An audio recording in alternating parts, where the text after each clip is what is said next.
August Liberation Forum. My name is Gabby, and I'm an organizer with the Party for Socialism and Liberation. I'm also a volunteer here at the Philly Liberation Center, and I'm very excited to be with you all today. Can I just get a show of hands of how many people this is their first time in this space? Okay, we got like 8 people. Love that. Very excited to have you all here today. The Philly Liberation Center is a political community space dedicated to working people and funded entirely by working people as well. So I'm going to start off with a few guidelines and norms for this space. We have them posted small here, but we're going to get them. And we'll use this to ground us for today, and then we'll get into the objectives and then the actual meat and potatoes for the event, or just potatoes if you're a vegetarian. Okay, so for the LC Code of Conduct, the Philly Liberation Center, it fights for the full social, political, and economic equality of all oppressed people. Discrimination or harassment on the basis of race, ethnicity, gender, or gender expression, sexual orientation, religion, or ability is prohibited in the LC. Violations of this protocol will result in being asked to leave. The LC is a space that belongs to the working class of Philadelphia and is staffed completely by volunteers. We ask that you respect the space and treat it as such by cleaning up after yourself, putting things back where you found them, and generally trying to leave things nicer than when you found it. We don't work with police or any kind of anti-working class organization or NGOs. That's right. Police or any three-letter agencies are not welcome in our space due to their long and ongoing history of violence against the working class and oppressed people, which we will get into tonight. And we're here because we care. We respect that many of us have strong emotional connections or opinions about the subject. We require all visitors to engage in principled debate and discussion in a respectful manner. We strive to build stronger unity with each other through discussion here. If you become hostile or refuse to engage in dialogue in good faith, we will ask you to leave. Finally, the use of illegal substances and smoking inside this space is prohibited. We ask that if you smoke, please do so outside and at least 6 feet away from the entrance. Does everyone agree to these terms? All right, if you don't agree, you can kindly leave. And with that, I will get into the objective focus. So welcome. Oh yeah, our open hours are here. You can ask a volunteer. All right, so for tonight, we are commemorating Black August. Today is the 54th anniversary of the assassination of George Jackson, who was a field marshal with the Panthers. Tonight, with the Black Panther Party, we want to learn an in-depth history of the movement that produced George Jackson and Black August. We're going to connect political prisoners and prisoners of war to U.S. capitalism today and use the lessons of the movement to free political prisoners to recommit ourselves to the struggle for Black liberation. Just also by a show of hands, how many folks here have been to one of the Black August events that happened this month, either here with the PSL or with any other organization? Okay, so we have like a growing popularity there. So I'm excited to turn over the mic to one of our comrades, our residential expert. I don't even know what to describe him there, but he's very humble. I would like everyone to give a warm welcome to a longtime organizer, educator, revolutionary person he is the founding director of the Community Resource Hub, which is a resource for local advocates and organizers working to address harms of policing in the U.S. He's a student of Malcolm X, of George Jackson, and many other revolutionaries, and now a mentor to people like me. Give it up for my uncle, Hiram.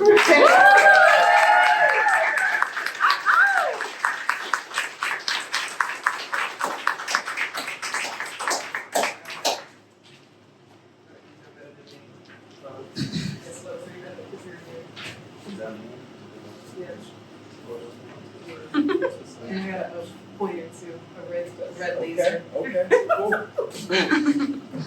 What's up, everybody? Yes. Okay, how many folks, this is your first Black August? How many folks are commemorating Black August or have commemorated Black August in the past? Cool. We have a chair if somebody wants to sit. There's chairs in front if you want to sit down. Really quick to shout out, what do we know about Black August? Political prisoners. Political prisoners. That's one. Mhm. Huge. Commemorating Black resistance. Commemorating Black resistance. Builds discipline. Builds discipline. Nat Turner Rebellion was launched. Nat Turner Rebellion. Today. Big, Right. Yep. That's right. University of Nat big Turner. Okay, cool. What we're gonna do is engage really quick in a super quick rundown history of what Black August is, what Black August isn't, where it comes from, and more importantly, right, all the politics and contextual historical groundings that led to Black August being created in the first place. I talk really fast. I'm on the clock, so it's gotta be done really quick. At any point you need to slow down, let me know. If there's a clarifying question that you need, raise your hand, let me know, and we can take care of it. But there will be time afterwards for folks to ask questions, and I can answer them to the best of my ability. Cool? Can you lift the mic a little bit? Yeah. How's that? Good. Cool. All right. Let's just jump right into it.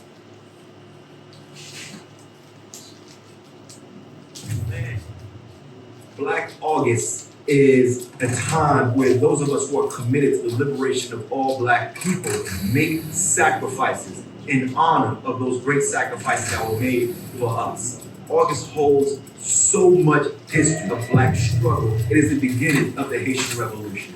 It is the beginning of Nat Turner's Rebellion. It is the month in where Jonathan and George Jackson passed away. And I can go on and on for every single day in the month of August, how it connects back to Black liberation. Black August is a time for us to recommit to the struggle, recommit to our people. Every man or woman who has ever taken up arms, who has ever been caught by COINTELPRO, who has been spending the last 4 to 5 decades behind the walls, this is our time to reconnect back with them and do everything we can to bring our people home. There is no liberation struggle in the history of the world that has ever succeeded by leaving its people behind. Man.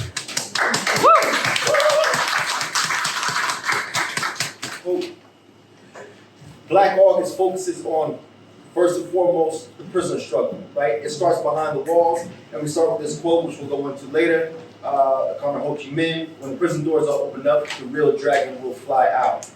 Meaning, right, that those folks who were locked in cages, those folks who felt the brunt of the state, the repression, the oppression of the brute force of the state firsthand, were the ones who were best equipped to wage revolutionary struggle against that oppressive state, right? And that when those doors are opened up, those folks will come out and play that instrumental role inside the revolution. The concept of the dragon, right, is one that is humane, is important to Black August, right, and all those folks who died in this struggle. And so really quick, we have a definition for the Malcolm X grassroots movement of what Black August is.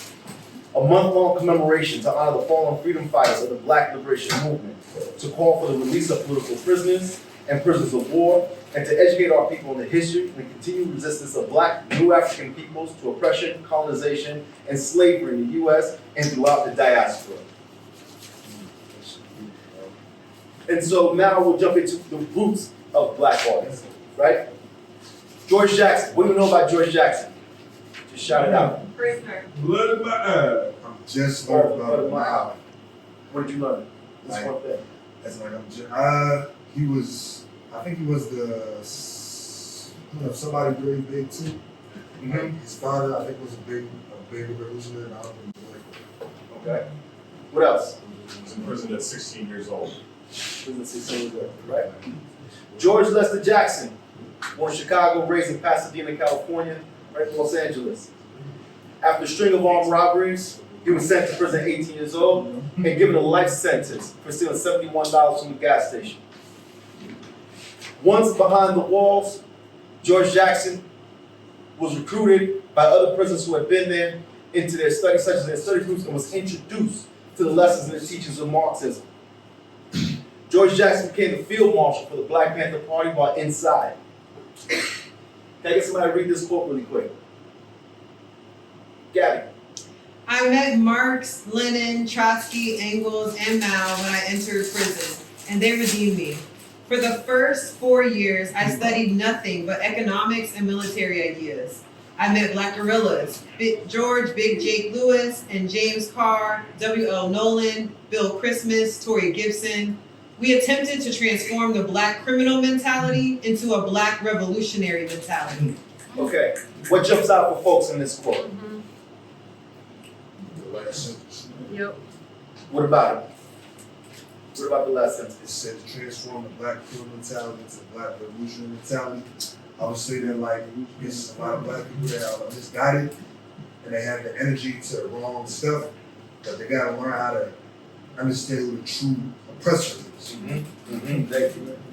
One more person. What stands out to you from this quote?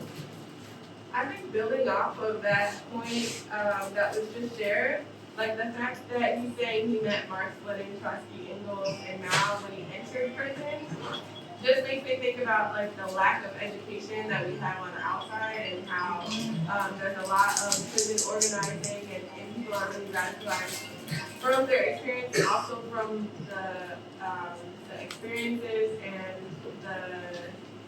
the teachings of others that they inspire. And I think specifically the word transform, because when, in prison in theory should be about rehabilitation, but it's more so about punishment. So when you think about criminal mentality to revolution mentality, it's like truly like rehabilitating the mind. George is growing up during that civil rights era of the 50s, then the Black Power era of the 60s, right? He has witnessed and has experienced that backlash of Jim Crow segregation, right, of violent racism. His people have seen that coming up from when they started in the South, ended up in Chicago, and then back right into Los Angeles. And so for George Jackson, in his book, he says that the very first act of political struggle or fight back for most black teenagers is crime. Because of the subjugation, because of the redlining, because of all of the things that have been stripped away from black people in terms of allowing them to get ahead. A lot of times, so unconsciously, for black teens, is crime is their first point of pushing back against that system. This is where you get the black criminal mentality from. But through the readings, right, of these individuals, Marxist revolutionaries, to be very clear, right, he was introduced to the science of Marxism, scientific socialism, then it redeemed him because it explained to him that he wasn't just some monster like the judge said, that he wasn't just some castaway, some throwaway, that he wasn't just some inherently bad person who came from an inherently bad group of people, right? But that there was a system in place that created the conditions that ultimately led George and the rest of them into the situation where they were in. Right. And so he was redeemed, and in that process then transformed, right, into a black revolutionary mentality. Because now he was very clear at 18 years old, 19 years old, as to what the game was. Revolution gets thrown around a lot. A lot of words get thrown around a lot, right? So to define it really quick, when we're talking about revolution, can somebody read the definition of revolution? A forcible overthrow of a government or social order in favor of a new system. That is revolution. It is a violent overthrow of a system in favor of a new system. It gets rebranded as all kinds of other stuff, but that's what it is. Then therefore, a revolutionary is somebody else. A person who works for or engages in political revolution. Engages in that process. The theme of war is one that lives for black people throughout the world, is a constant thing, right? The Ma'afa, the African Holocaust, was an act of war. In Tip of the Spear, or Sammy Burton talks about that, right? That enslaved Africans always knew they were prisoners of war. Their enslavement was an act of war. And that war continues against black people throughout the diaspora and on the continent, and you'll see it coming up, right? And so we talk about the roots of Black August. Again, it starts behind the walls in the prison struggle. Those folks who were engaged in that war. When we think of prisons, what do we talk? Why do prisons exist? Why are they supposed to exist? Well, someone said something right here about rehabilitation. Right.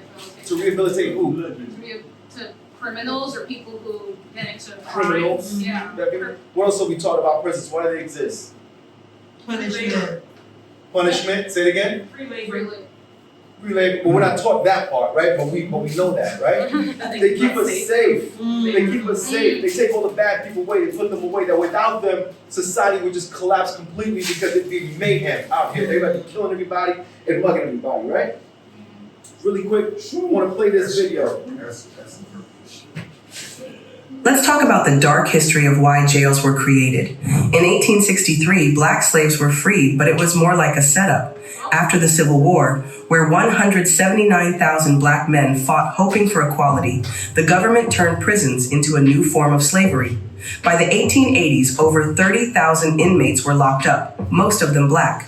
Many were falsely accused and forced into hard labor, digging levees, building railroads, picking cotton, and mining coal for companies. Even kids weren't spared. George Stinney, a 14-year-old, was electrocuted in 1944 for a crime he didn't commit. Then, in the 1990s, the crime bill signed by Joe Biden made things worse, leading to mass incarceration that hit black and brown communities the hardest. The truth is, black people were never truly free. Our fight for equality continues, and we must stay woke. Let's stay woke part, Okay, so again, this concept of war comes up again, right? How do so many black people end up in prisons? How does the prison system transform to be what it is we're going to stand today? Let's talk. We start with the Civil War. Why was the Civil War fought? What are we taught in school? The Civil War was fought to do what? To end slavery. To end slavery. It was actually fought to make the balance of power equal between North and South. That's what the whole issue was, because the South was too powerful for slave labor because they weren't paying the slaves. You know? Right. And it was a power disadvantage. Power, right? Another important fact is that the North wanted to industrialize. They didn't want to agrarian-based economy.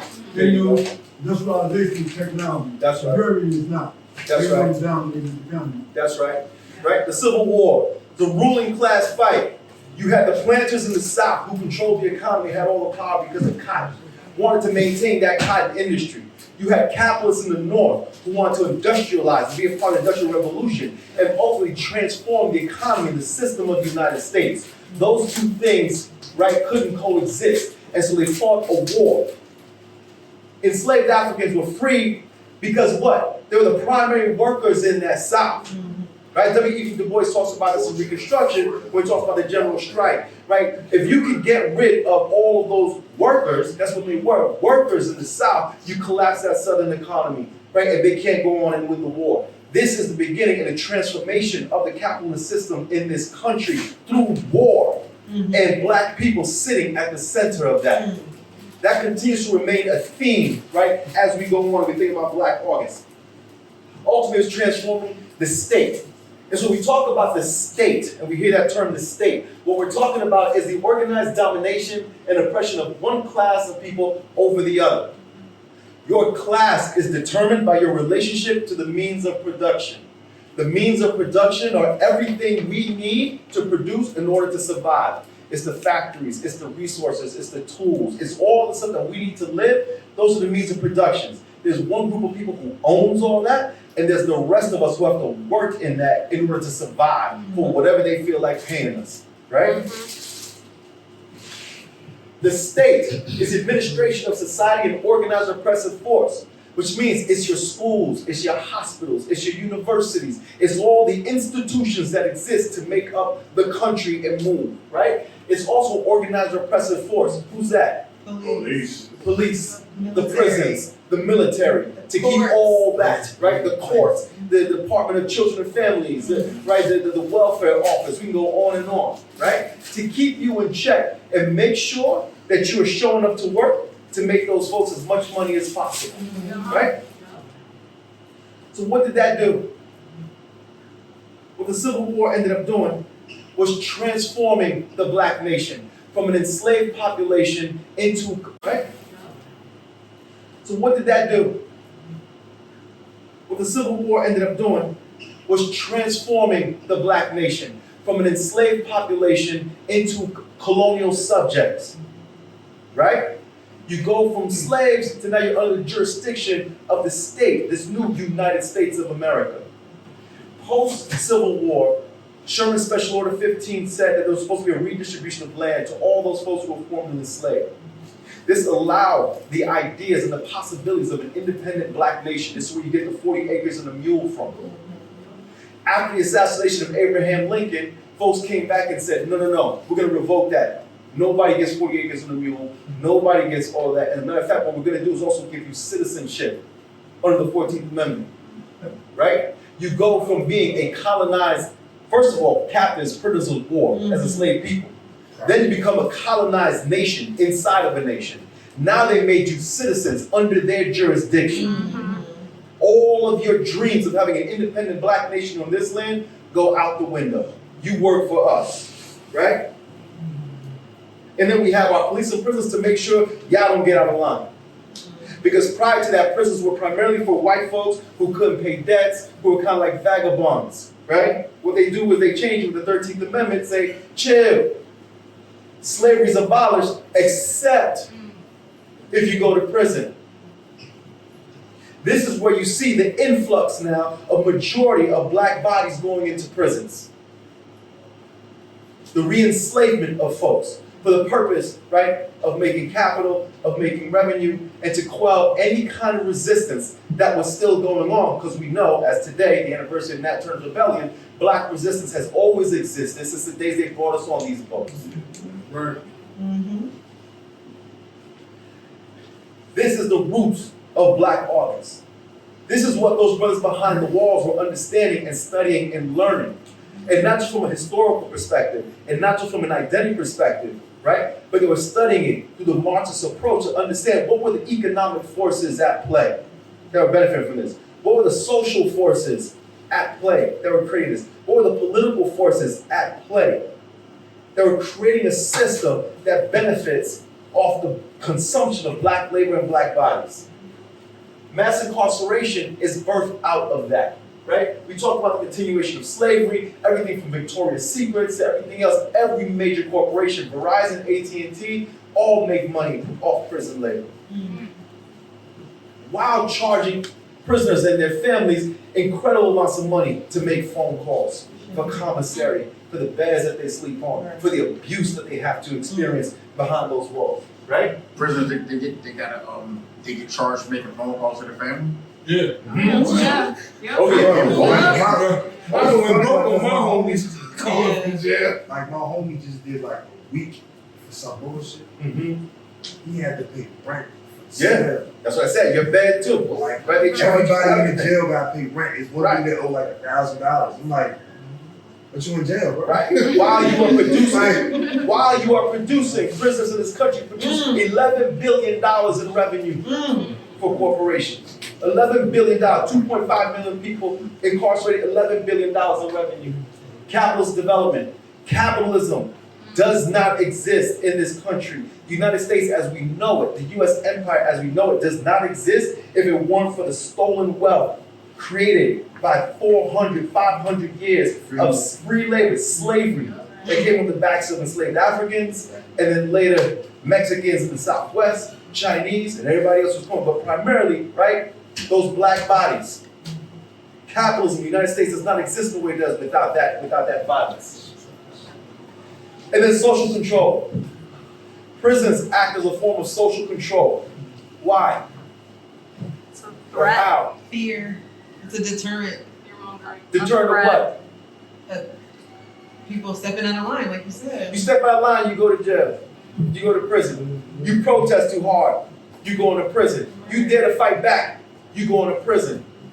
Now they try to get it to where you make Facebook posts or whatever, Instagram posts, you could go to prison. And soon they're going to start coming after people that owes high debts, probably student loans. Debts, They're gonna come after student that. loans, prison. Right, because they started as that. Like- They started as that. Like, yeah, they bring that. That's what I'm talking about. Somebody that's going to bring it right. That's right. That is prison.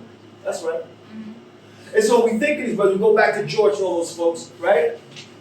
They are existing, they're behind the walls during the late 60s in a period of revolutionary and anti-colonial struggle all over the world. From the 50s to the 60s, from Angola to Zimbabwe, Cape Verde, Cuba, China, Vietnam, Indonesia, the list goes on and on and on. Everywhere across the world, the non-white world, right, they see people fighting back.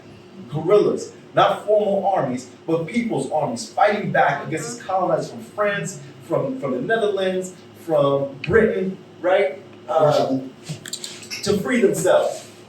The world, global decolonization, influenced by Frantz Fanon, right? who he himself participated in the Algerian Revolution and then wrote the monumental book Wretched of the Earth that ultimately said, one, colonizers are never going to just pack up and leave. You can win your revolt. There's never a moment where the colonies can be like, all right, you got it, we out. Two, right? That the only way out of this Babylon is the way we came in. We came in through force, the only way out is through force.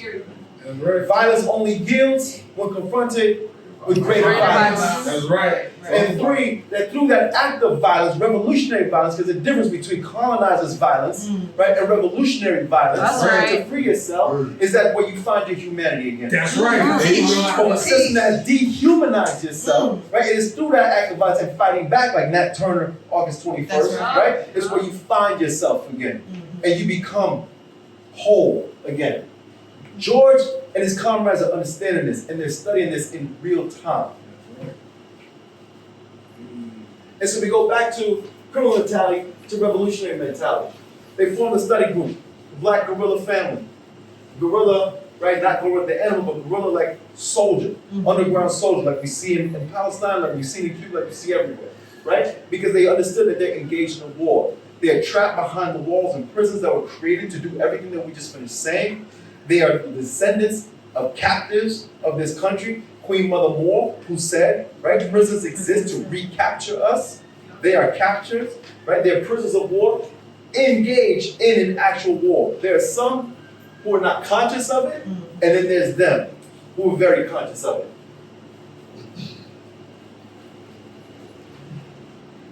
As a result of the killing of W.L. Nolan, Alvin Miller, Cleveland Edwards, the brothers who introduced George to Marxism, a corrections officer was killed and thrown off the tier.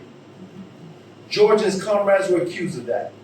They're like, you can't be over here killing corrections officers after you killed your folks. They engaged in war. I don't know if George actually did it or not, right? That's never been true. He was accused.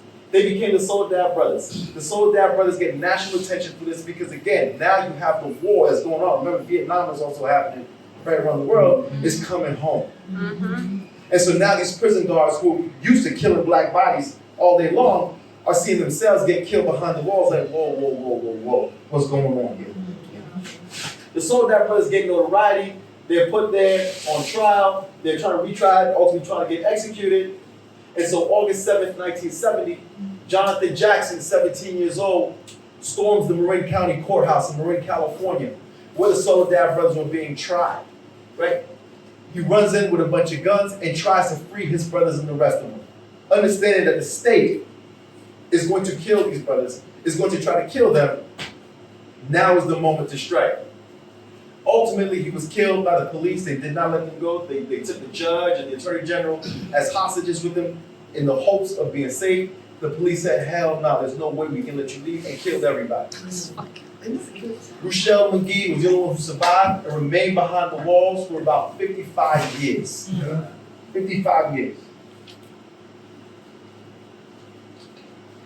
August 21st, 1971, another uprising is kicked off, and George Jackson is assassinated in San Quentin prison.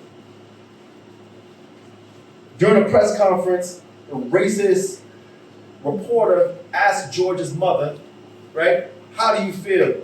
You've lost both your sons. Now you have no sons. How do you feel? Her response was, I have sons throughout the world where people are fighting for freedom. He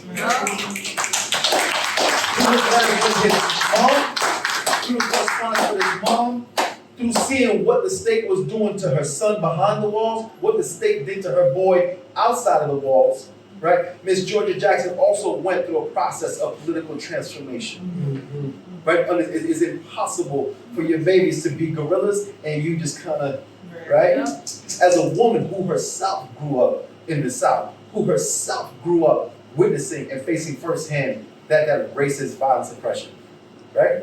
Jojo Bowman, right? Imam Jamil Amin, right? And the list goes on and on still.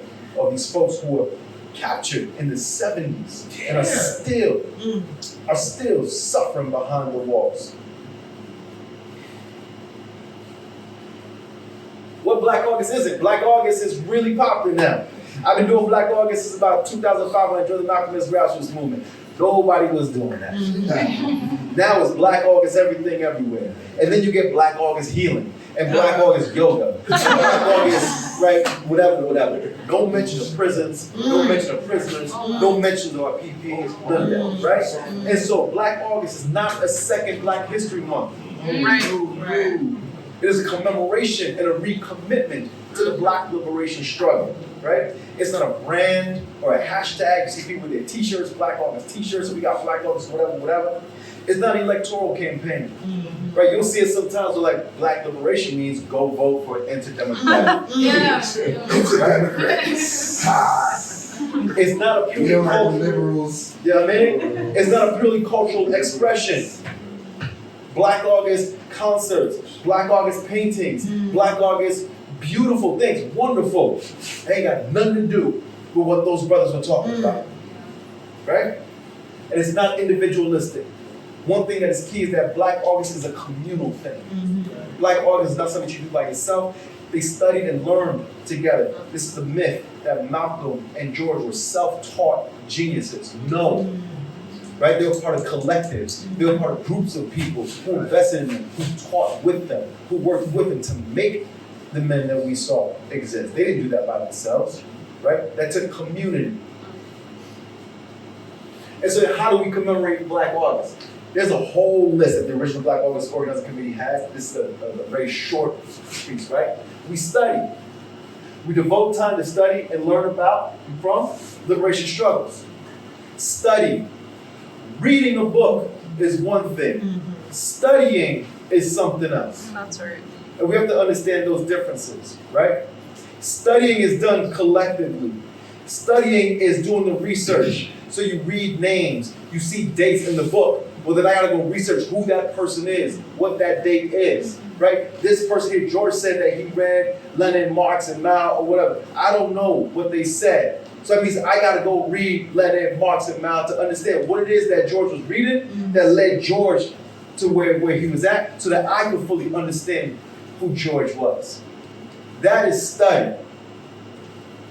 Fasting. Sun up to sundown like Ramadan. There's a form of sacrifice for all those who sacrifice for us. There's a form of discipline. Because again, they're engaged in a war. Right? They borrowed this from Islam because so many brothers were Muslim, right? As again, a spiritual sort of connection, but also a discipline thing. Right? Through the form of fasting that traditionally and culturally so many of our people have always done. Training. You exercise, make your body strong. Why were they training? Why is this important? They're in a war. They gotta fight back. Yeah. Right? They gotta fight back. CEOs ain't throwing themselves off no tier. Right? They're engaged in a war, in a physical war against them. Men who are beaten every day by those guards, men who are killed, police every day. They're engaged in an actual war. In Blood in My Eye, George talks about the war that needs to be waged on the outside. You have to be prepared to fight that. If those brothers in Palestine were not so used, were not fit, we're not used to fasting, we're not used to that level of discipline, there is no way they would be able to continue a fight after seeing their whole entire country destroyed, their mothers, their babies, their wives blown to pieces, then no food for weeks on end, and still committed to that struggle, and still sending that back home in their life.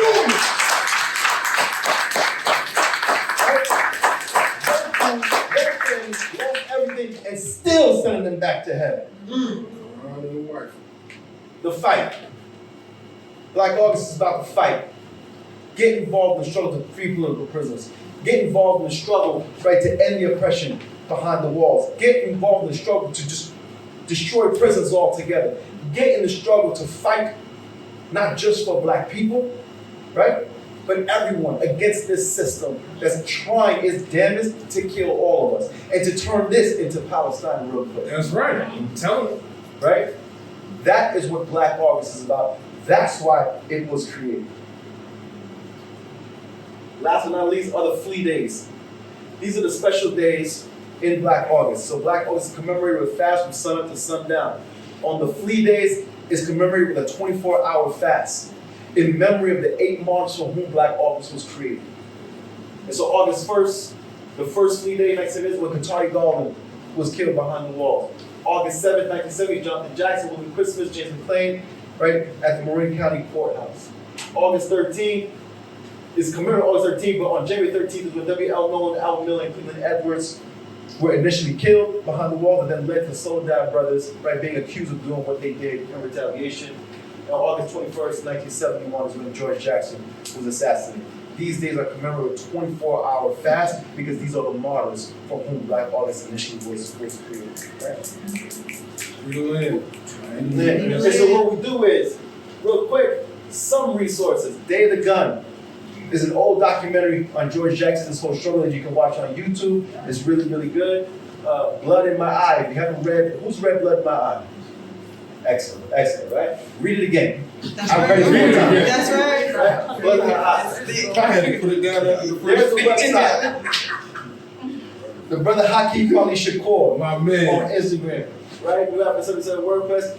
Has everything you want to know about Black history and Black resistance. It's on this website. Not an exaggeration. Literally every single thing Not you an need to know, exaggeration. right, is on this website. And then Malcolm S. Grouse was going to put out a Black August handbook that has all kinds of resources, all kinds of history. It goes into much more detail, much greater detail than what I did. Any questions? We're gonna take 10 minutes of questions, and then we're gonna, this is your last slide. No, I got one more slide. Okay. Well, let's go to one more slide real quick, and then anybody know who this is? Who? Ella Baker. Ella Baker. Right. Loud and proud. Right. Considered the godmother of community organizing. Right.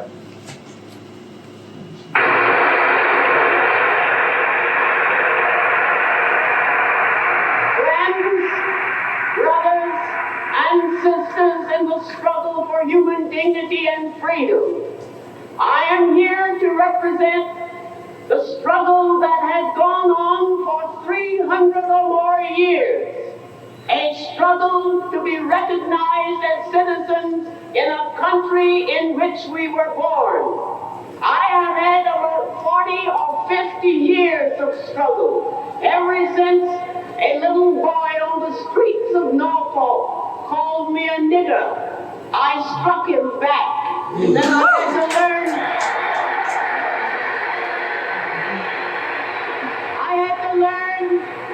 I had to learn that hitting back with my fist one individual was not enough. It takes organization. It takes dedication. It takes the willingness to stand by and do what has to be done when it has to be done. It has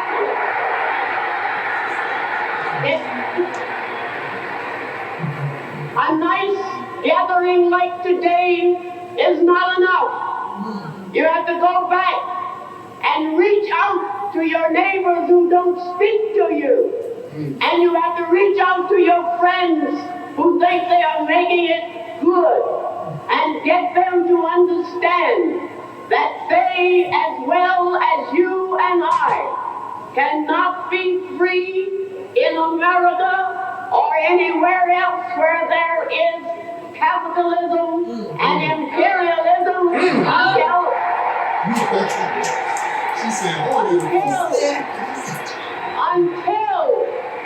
until we can get people to recognize that they themselves have to make the struggle and have to make the fight for freedom every day, in the year, every year, until they win it. Now,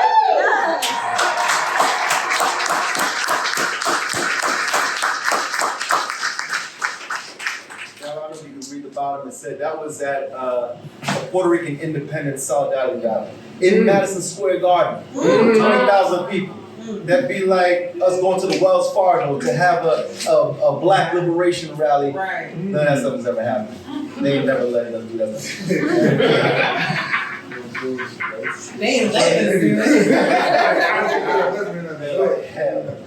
educator watches Sixers and Beyonce.